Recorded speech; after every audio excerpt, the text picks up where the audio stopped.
शैतान का प्लान नाकाम करना ही भगवान को पसंद है।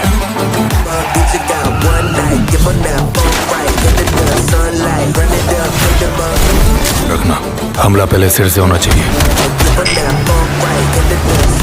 एंटनी वैसा नहीं है जैसा हमने सोचा था एडी।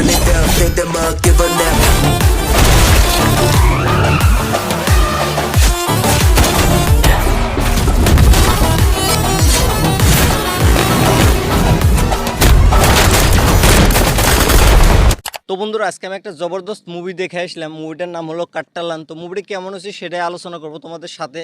তার আগে বলে দিই, তোমরা যদি মুভিটা দেখতে চাও, সামনে কোনো সিনেমা ঘর থাকলে সেখানে যাই দেখতে পারো। এই মুভিটা দেখার জন্য তোমাদেরকে কমসে কম 2 ঘন্টা সময় দিতে লাগবে। এটা একটা অ্যাকশন থ্রিলার ফিল্ম। এই মুভির মুখ্য চরিত্রে আছে অ্যান্টনি ভার্গিস, সুনীল, দুশারা বিজন, কবির দুহান, আরও বহুত ভালো ভালো অ্যাক্টররা এই মুভিতে কাজ করছে। আর এই মুভির ডিরেক্টর হলো পাল জর্জ। তো এই মুভির কাহিনীটার কথা যদি বলি, মুভির কাহিনীতে 3-4টে গ্যাংস্টার গ্রুপ দেখানো হয়েছে। সবাই সবার শত্রু, সবাই হাতির দাঁতের স্মাগলিং করে। তো একটা জায়গা আছে, নাম হলো কাট্টালান। তো সেই জায়গাটা দখল করার চেষ্টা করে সবাই। তো আমাদের যে হিরো আছে অ্যান্টনিকে কেউ হায়ার করে নিয়ে আসে। হায়ার করে নিয়ে আসার পরে কি হয় না হয় সেটা যদি দেখতে চাও আর জানতে চাও, তাহলে তোমাদেরকে মুভিটা সামনে কোনো সিনেমা ঘরে যায় দেখতে লাগবো। তো এই মুভিটা আমার কাছে কেমন লাগছে যদি বলি, এই মুভিটা কিন্তু আমার কাছে অত একটা ভালো লাগে না গিয়া, কারণ মুভির কাহিনীটা অত একটা নতুন না। এরকম কাহিনী আমরা এর আগে অনেক মুভিতে দেখছি। মুভিটা যখন দেখা শুরু করছিলাম, আমার কিছু কিছু জায়গাতে কেজিএফ, পুষ্পার কথা মনে পড়ে যায়, কারণ এটা একটা স্মাগলিং মুভি।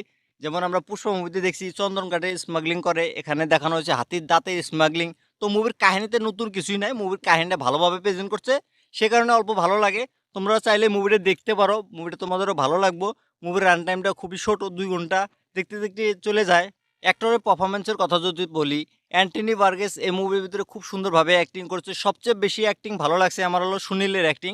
তার অ্যাক্টিং ভাই লাজবাব ভাই। আজকাল সে ভিলেনের চরিত্র যেভাবে অ্যাক্টিং করে না ভাই, মানতে লাগো ভাই, অসাধারণ ভাই। তো এই মুভির সিনেমাটোগ্রাফির কথা যদি বলি, মুভির সিনেমাটোগ্রাফিগুলো কিন্তু খুবই সুন্দর হয়েছে। যেমন পাহাড় অঞ্চলগুলো দেখানো হয়েছে, হাতির শিকার করা দেখানো হয়েছে, পুরানো জামানার লুকগুলো দেখানো হয়েছে, সেগুলো কিন্তু খুবই সুন্দর হয়েছে। ব্যাকগ্রাউন্ড মিউজিকের কথা যদি বলি, ব্যাকগ্রাউন্ড মিউজিকও খুবই ভালো, ডাইরেকশন খুবই ভালো হয়েছে। হিন্দি ডাবিংয়ের কথা যদি বলি, মুভির হিন্দি ডাবিংও খুবই ভালো হয়েছে। আর মুভির অ্যাকশন সিনগুলো কিন্তু খুব ভালোভাবে দেখানো হয়েছে, দেখতে খুবই মজা লাগে।